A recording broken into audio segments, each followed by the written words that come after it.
This next person, not the name of the person. There you go. I learned from her. He. Yeah, we've had a lot of powerful women. Yeah. We've had a lot of powerful women on this stage. Y'all ain't cheering for that? Got a lot of powerful women in this room. But this next individual, he sacrifices a lot, and he is definitely a person who models what that looks like to be present and to listen. He has traveled all over the world, continent to continent to continent, to learn about people, learn about community. Our Get Your Teach on community is very special. People never understand what it truly is until they experience it. Mm-hmm. And that's what he does. He immerses himself to experience humans all over this world. Yeah. And last night we actually had the honor of having dinner with him. It was the first time that I met him in person. He also joined us on our podcast. But literally, you meet people, and it was cool to meet them, but then you meet certain people and you leave a simple dinner changed. And you leave a simple dinner with more joy in your spirit, and you wake up the next morning and you feel different. Feel good. And you just feel good. And that's how I felt last night. And we actually ran into some of our Get Your Teach On family. And listen, my ultimate compliment to a human is if you are anything like Juan Gonzalez. If everybody knows Juan Gonzalez, I don't know if Juan's in here right now, but he probably is, but he ain't gonna say it. Lanisha's like, he's right back there. That human, Juan, is an angel. He is the most angelic spirit, and I was telling him this last night, and I'm like, Juan, I met someone who has that same spirit as you, and man, that is special. That is special. And so I left with some extra pep in my step, and I woke up feeling different, and I have no doubt that he's going to give you that same feeling. And I don't want to mess this up because he deserves to be celebrated. And so Shane Feldman is best known as the founder of the Count Me In movement, which is a global entrepreneurship. And listen to this. It's an incubator and a movement of 10 million next generation leaders. Leaders as in the people that are in your classroom, the students that you teach, right? We have been looking forward to bringing him to Get Your Teach On for so long. If you did our Rock Your School conference, you got to hear a little bit of his message. Anybody do our Rock Your School virtual conference?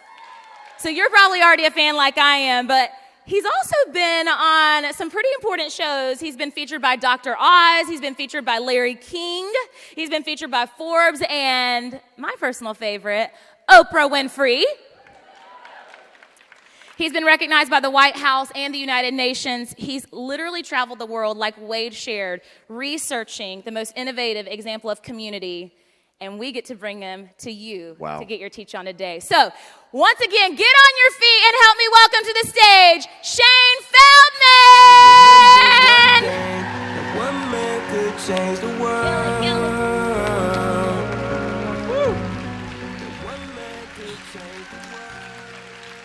Who is ready to travel the world with me?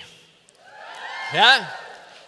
By the end of this session, how would you like to feel like a stronger community builder? How would you like to tap into a deeper level of resilience and motivation? How would you like to have a new tool belt of simple, actionable strategies you can use starting today to build better relationships with anyone, anywhere? How does that sound?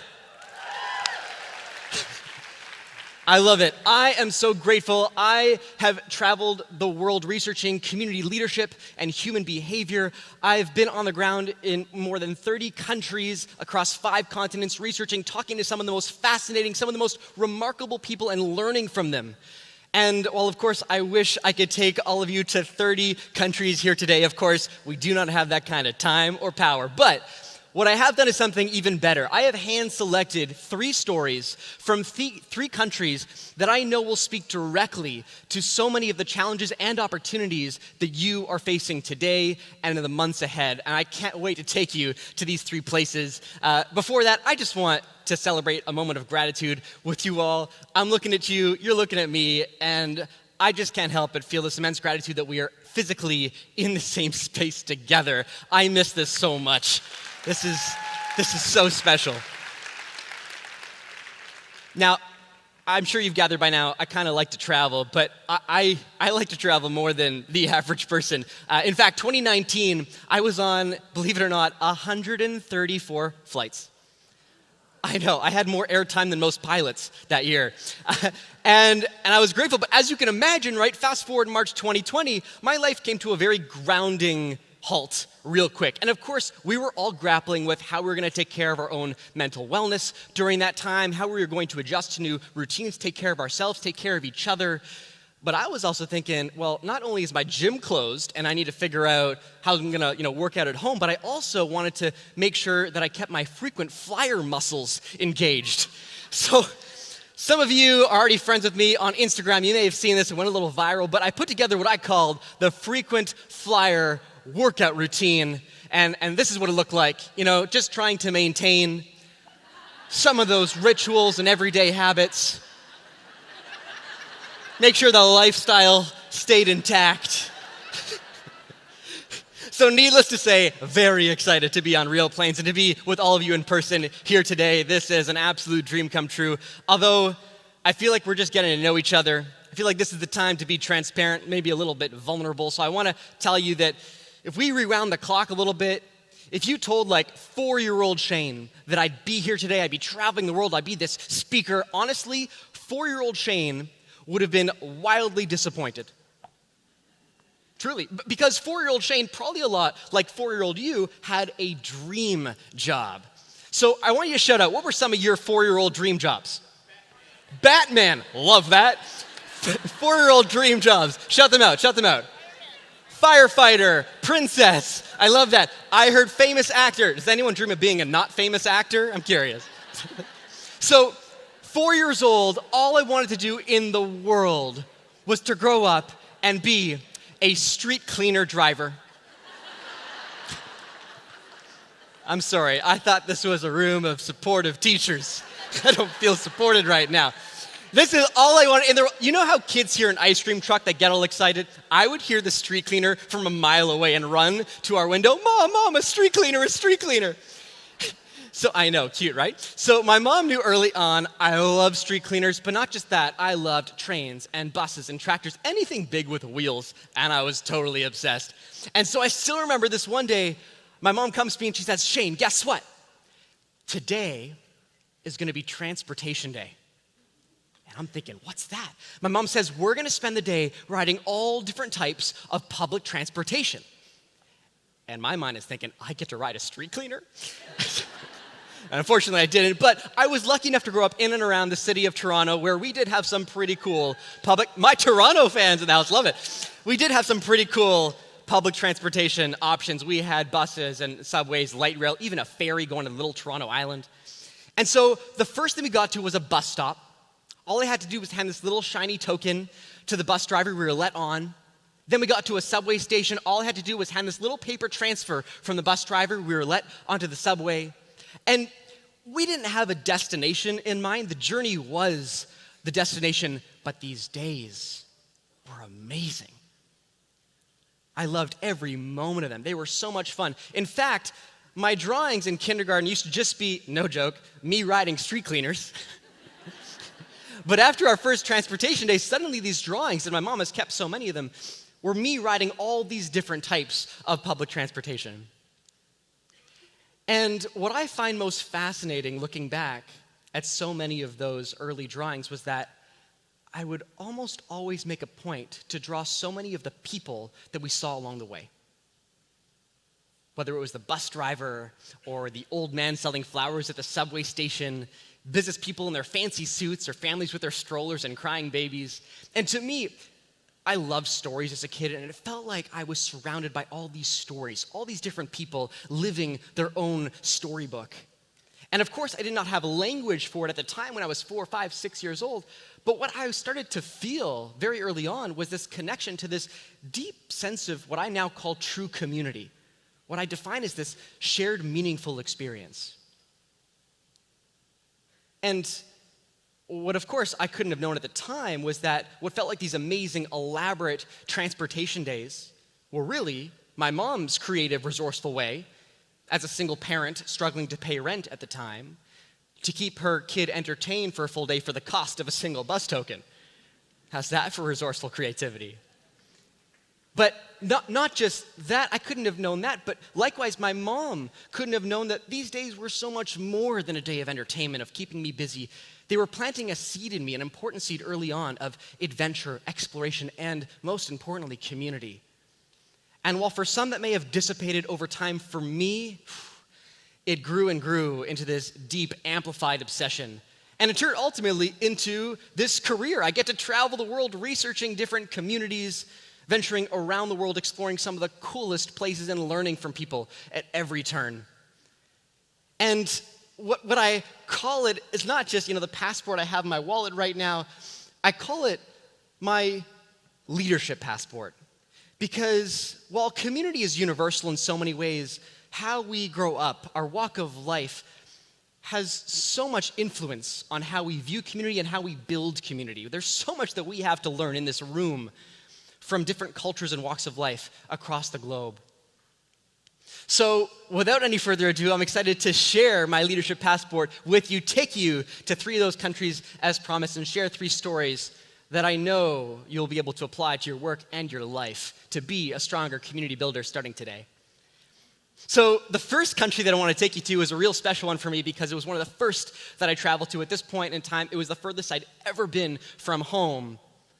And it was definitely an interesting kind of culture shock because the day I landed in Ho Chi Minh City, Vietnam, it was actually Western New Year's. And they were out celebrating. So I still remember, I put my stuff where I'm staying and I go straight to the main square. I'm navigating through these crowds of thousands and thousands of people. And if you've been to Vietnam, you know I'm not exaggerating, even more motorbikes. I don't know how it's possible, but they do. They have like more motorbikes per capita than I think anywhere in the world. So I'm navigating through these crowds of people, just trying to find a spot where I can see the stage, excited to see how the New Year is going to be celebrated in this foreign part of the world. And so I find the spot, I can see the stage, I'm all excited, and as I'm standing there, I suddenly start to feel in the pit of my stomach this deep sense of loneliness. I start to realize, I'm here alone, what am I doing here? Surrounded by all these people, and the more lonely I feel, the more I start to feel hyper-aware of my surroundings. Suddenly I realize there are so many foreign scents, languages, I don't really understand where I am, what am I doing here? And I notice there's this small group of people, about 5 feet over to my left, and they're laughing and talking. I can see in my peripheral vision, they've started looking at me and pointing at me, thinking, oh my gosh, what's about to happen? And then I feel a tap on my shoulder. And I turn and I see this woman in this gorgeous red dress and matching lipstick, and she is beaming at me. And in simple broken English, this woman asks me if I'm alone. And so I nod my head yes. And this woman in this gorgeous red dress smiles at me and starts vigorously shaking her head no. And she reaches out her hand, literally grabs my arm, and pulls me into her group of friends. And just like that, in an instant, my entire night changed. We were laughing together, dancing together, eating all kinds of food that I still could not identify to this day together. We spoke very little, given the language barrier, but that didn't stop us from all feeling this sense of connection to each other. So let's rewind a second. Let's suppose that I didn't take that stranger's hand. I said no thanks, I stayed in my own introverted bubble. I would have still been in that same square. I would have heard the same interesting cover band to the Black Eyed Peas. I would have seen some of the same food, maybe even tasted it.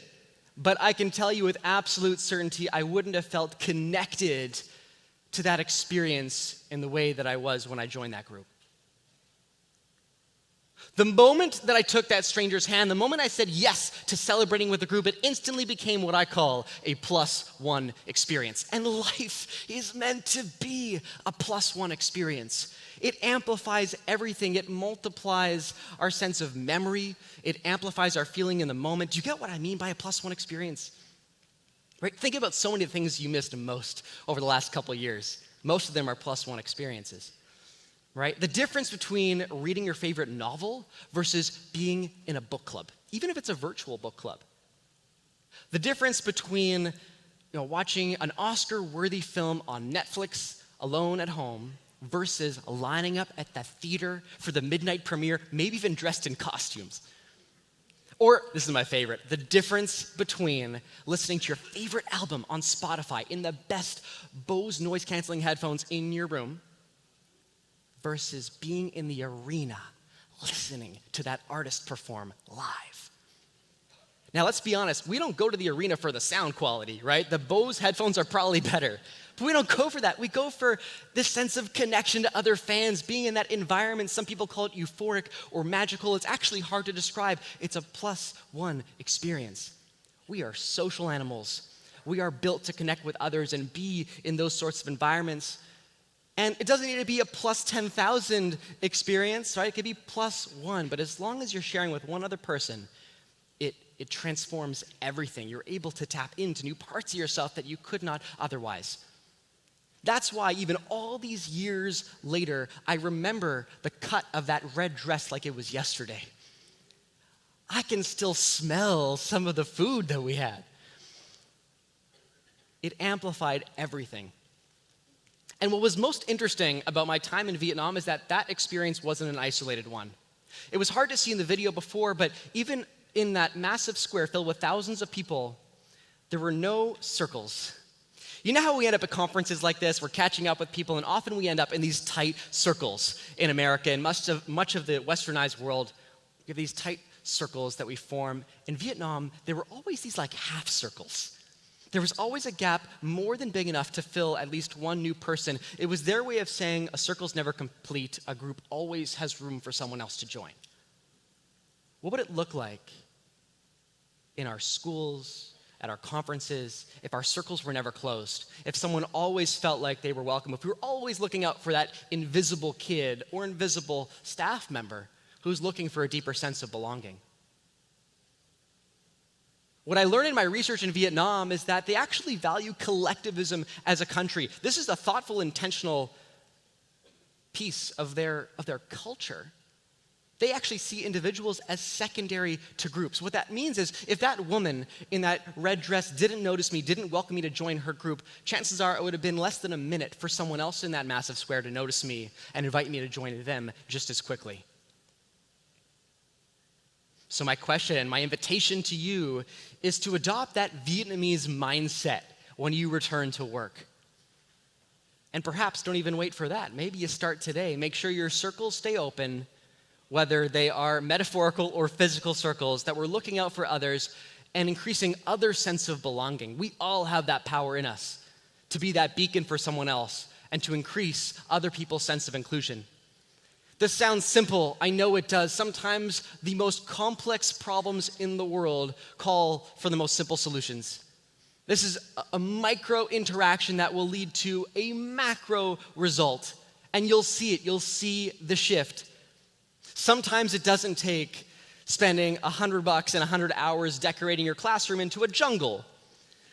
Sometimes one micro interaction is all it takes to make the world of a difference for a colleague or for that kid that just needs that emotional connection the moment they walk through your door, because maybe it's the first time they've felt seen or heard in a very long time.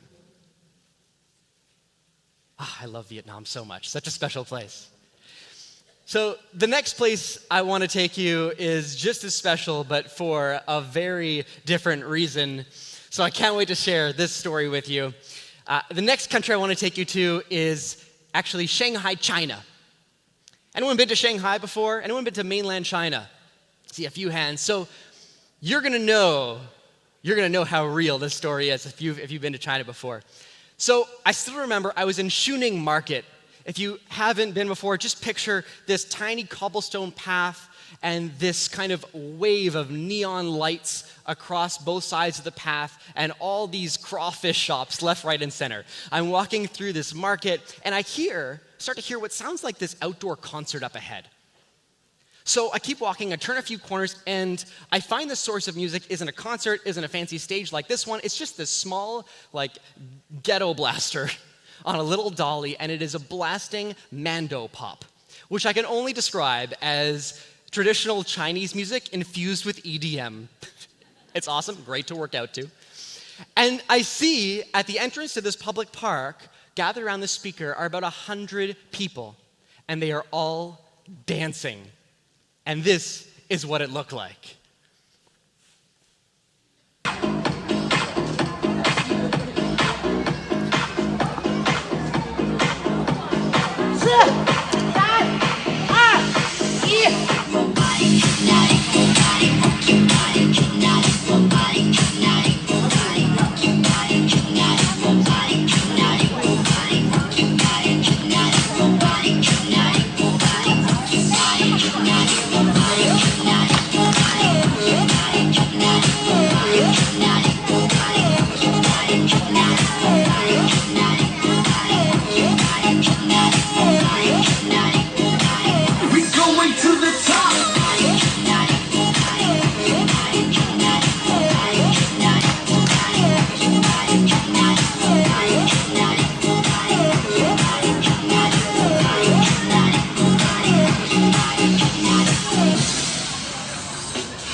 So I love playing that because I like watching all of you.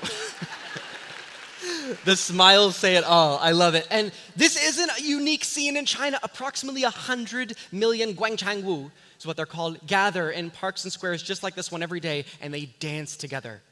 Guangchangwu translates to square dancers, has nothing to do with American Western square dancing, literally refers to people gathering in public squares and dancing together. And there are so many benefits to this, but before I dive into the benefits, I feel like it's only fair that we all get up and dance for a minute ourselves. So Guangchangwu, come join me. Let's give it our best 30-second dance break, Guangchangwu style.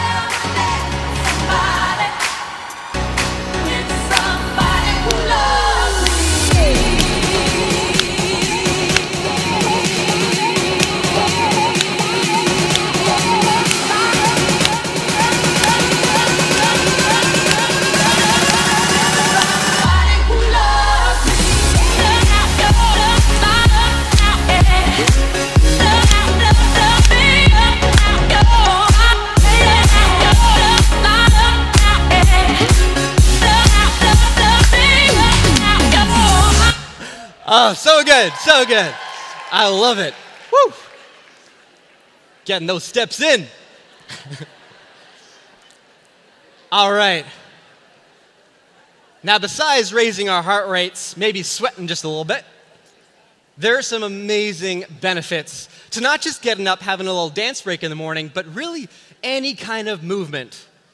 So the simplest application I have found after my time with the Guangchangwu was actually walking meetings. Just getting up, taking a walk, has a remarkable benefit. Whether it's inside or outside, doesn't matter. Changing our scenery, getting up, moving around, amazing benefits. There are 3 key benefits I want to share with you that hopefully will convince you need to get up on your feet more. Even if you're inside a small space, it makes a world of a difference. So, 3 main benefits. The first is our focus.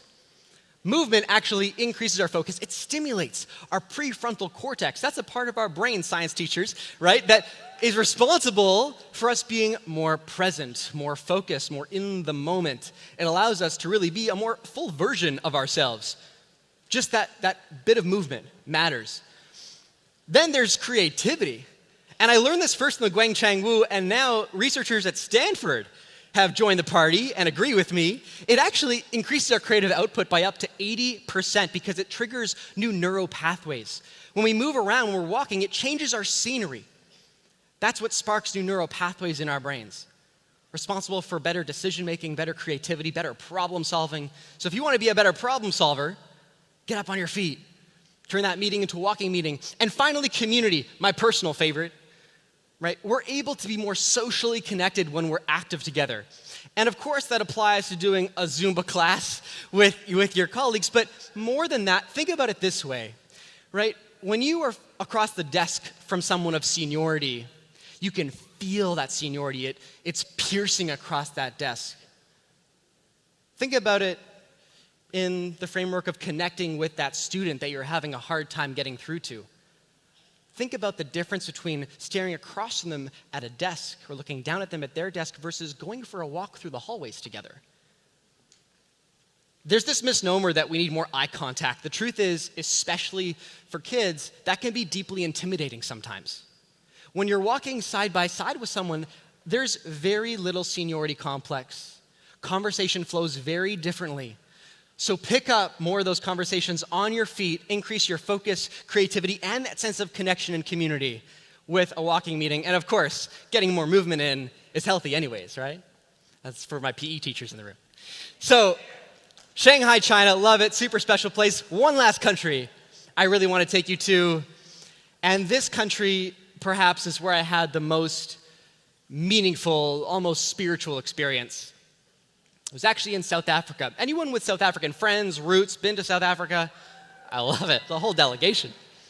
South Africa is a very special place. Now, I did not have the typical Johannesburg or Cape Town, tourist experience. No, that's not my thing. So I actually took a couple domestic flights, ended up in this car driving very, very far to the most eastern coast of South Africa, and I had the incredible privilege to be invited to live amongst Zulu tribes while I was out there. And my meaningful experience with the Zulu tribe started from literally the moment I arrived. You see, Zulu peoples have immense influence on the local culture throughout South Africa, especially when it comes to common greetings. So traditionally, Zulu tribes greet one another by gazing into each other's eyes in silence for about 10 seconds until the elder of the two says, "Sawubona," meaning I see you, which is followed by the other person responding, "Sikhona," meaning I am here. So "Sawubona," I see you, followed by "Sikhona," I am here. So let's first unpack that silence. I heard the nervous laughter like 3 seconds in. Of course, we think silence is awkward, right? We try and fill it as quickly as possible. It is not the case in South Africa among Zulu tribes. It's actually deeply grounding. It's not an empty silence. It's this rich, full silence. And then that silence is cut with "Sawubona," I see you. Here's what I believe they're saying to one another. That until you see me, I don't even exist. That the action, the intention of seeing someone actually brings them into existence. And "Sawubona" is so much more than I see you. It's to say my whole attention is with you. I want to understand you, your needs, your wants, your joy, your sadness, your fear, your love. And I thought, wow, I want to be seen like that. Don't we all want to feel seen like that? People need connection. We all want to feel seen and heard and valued. We can't feel those things unless we're actively connecting with one another. And by the way, that doesn't go away when we're working online or in Google Classroom. It amplifies, it multiplies. When I left South Africa, I felt like a fraud. I felt like I'd been thinking about leadership backwards, which is often the case in much of the westernized world across America. We think of it as this top-down approach. I'm here to be the visionary, the leader, to teach you. When I left South Africa, I redefined leadership. I redefined leadership as 10 seconds of "Sawubona," 10 seconds of "I see you." Because when we see others, it activates the leadership qualities within them. It allows that person to tap into the best parts of themselves. We all know what it's like to be in that conversation where the person is already thinking ahead to what they're going to respond. And hey, a lot of us are guilty of that sometimes too, right? The more we root in the present moment, the more we live and lead with a "Sawubona" philosophy and actually try and see others for who they are, the more they will flourish into the best parts of themselves. And isn't that what we want for the next generation? Isn't that what we want for the next generation of leaders around us? How I have amplified into my life today, honestly, I think my partner, Justin, says it best. He says, we all have to live with more intrigue and curiosity. Because when we live with intrigue and curiosity, it's impossible to judge. And what our kids need more than anything else today is a room of leaders, a room that elevates them to be the best possible versions of themselves. So whether you are keeping your metaphorical or physical circles open like our friends in Vietnam, picking up those walking meetings or having a little dance break to increase your focus, your creativity, and your ability to connect socially with others, or transforming your own definition of leadership into this "Sawubona" philosophy, 10 seconds of "Sawubona" at a time. I think the biggest thing for me is that every interaction is an opportunity. And the choice is ours whether we take hold of that opportunity or not. What it took me literally traveling the globe to realize is what I hope you're able to understand in 10 seconds here today. It took me searching all over to realize that community isn't something you find. Community is something that we all have the opportunity to create, to co-create together. It's the power of this room. It's the power we have when we go back. It's the power we hold within us every single day to be community builders. Get your teach on. Sawubona. I see you. I thank you so much for spending some time with me this morning. Thank you. Give it up!